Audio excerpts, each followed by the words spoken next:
Whisper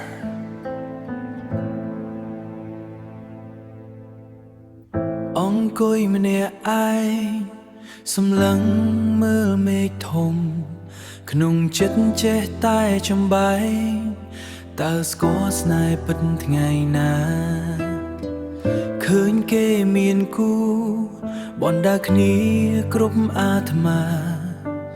មើលខ្លួនឯងវិញណាឃើញតែស្រមោលឯកាដើរតាម Whisper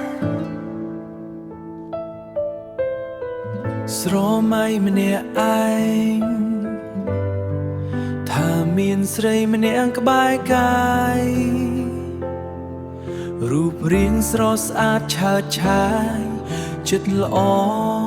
បរិសុទ្ធគ្រាន់តែគិតក៏សែនរំភើ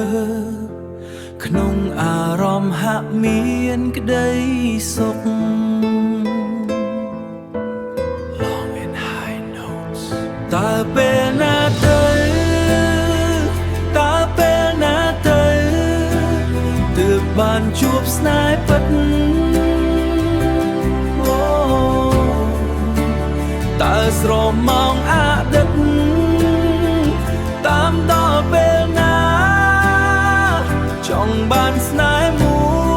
យដែលមិនចេះប្រែប្រួលតាមពេល